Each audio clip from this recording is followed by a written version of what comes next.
Hi guys, फिर से आपका स्वागत है हमारे इलेक्ट्रिकल कैप्सूल में। तो आज हम ईएमएफ इक्वेशन की बात करेंगे। अल्टरनेटर में जो ईएमएफ इक्वेशन होता है क्या होता है।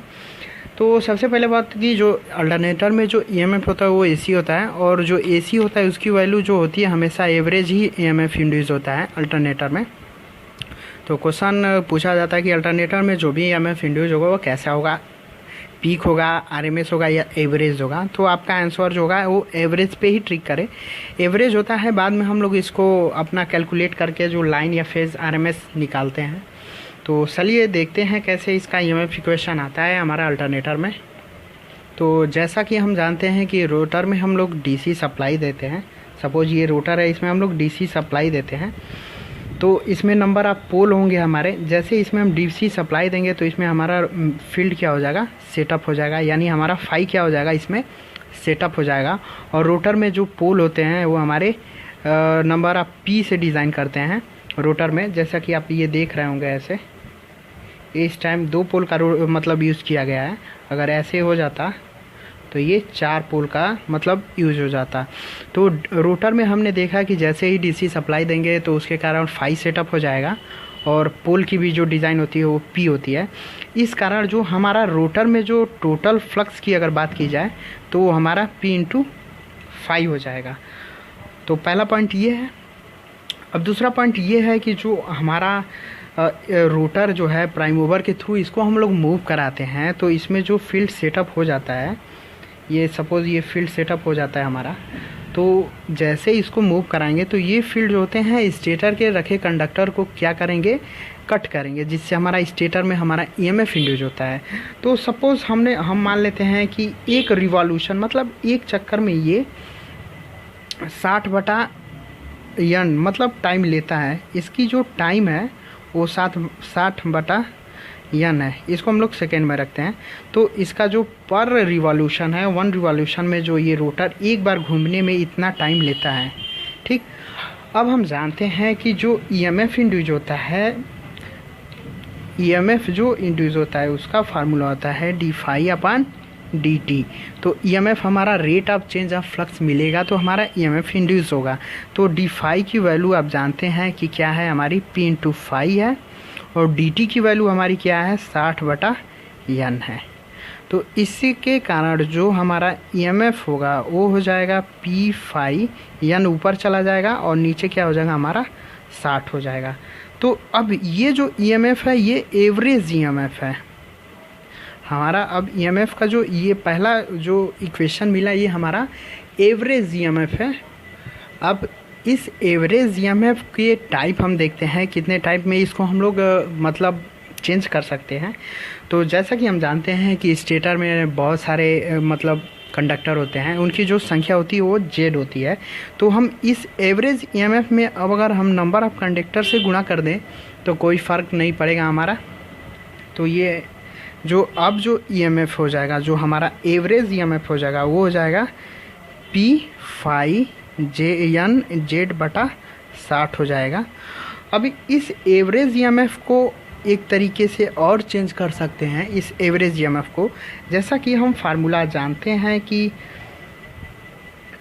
NS बराबर होता है 120F/P। तो यहाँ पे जो हम P की जो वैल्यू है, ये हमारी जो P की वैल्यू है, यहाँ से हम P की वैल्यू 120F/NS। जैसे इस P की वैल्यू को यहाँ पे आप पुट अप करेंगे तो इसकी जो वैल्यू होगी कैलकुलेशन करने के बाद 25F/Z होगी। ये होगी बोल्ट में, यानी इस ईएमएफ जो अल्टरनेटर में इंड्यूस हुआ था फिर वो एवरेज ईएमएफ है। तो ये पहला एवरेज ईएमएफ, ये दूसरा हमारा एवरेज ईएमएफ निकल के आ गया सामने। तो कैलकुलेशन आप लोग कर लीजिएगा। P की वैल्यू यहाँ पे रखेंगे तो ये कट करके इतना आएगा, तो हमारा ये एवरेज ईएमएफ हो गए। तो अल्टरनेटर में हमने देखा कि जो भी ईएमएफ इंड्यूस हुआ वो एवरेज ईएमएफ है। अब इस एवरेज ईएमएफ को हम आरएमएस में कैसे चेंज करेंगे, क्योंकि जो भी हम लोग यूज करते हैं घरों में या फिर कहीं भी, उसकी जो वैल्यू होती है वो आरएमएस में चेंज मतलब यूज किया जाता है। तो इसके लिए एक फार्मूला ये है कि जो एवरेज वैल्यू होती है वो आरएमएस/फॉर्म फैक्टर, ये फार्मूला होता है। तो फॉर्म फैक्टर बराबर होता है आरएमएस वैल्यू अपन एवरेज वैल्यू। तो यहाँ से हम आरएमएस वैल्यू को निकाल सकते हैं। फॉर्म फैक्टर का जो मान होता है 1.11 होता है।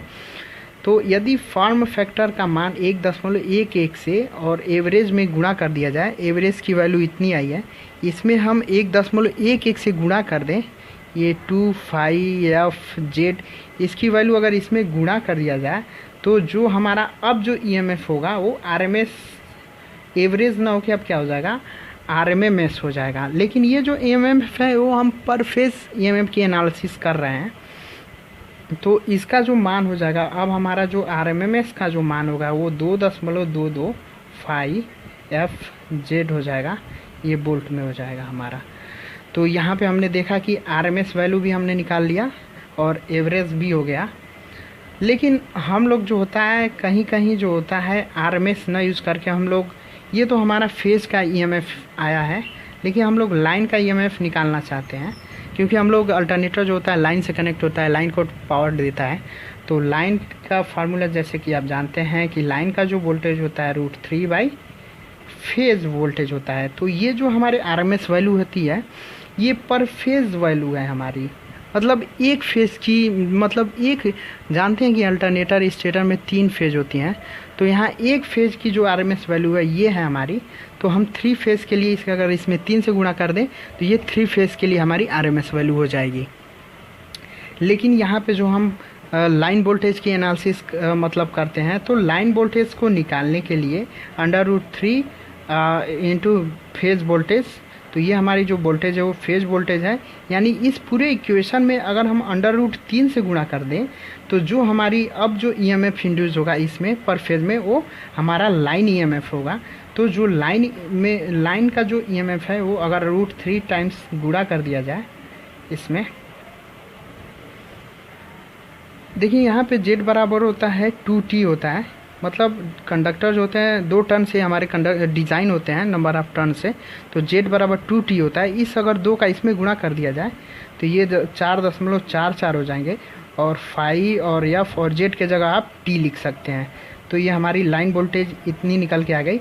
यदि आप इसका गुणा करेंगे तो इसकी √3 का मान होता है 1.7321, और इसका इसमें आप गुणा करेंगे तो लाइन वोल्टेज आप आसानी से अल्टरनेटर का आप फाइंड आउट कर सकते हैं।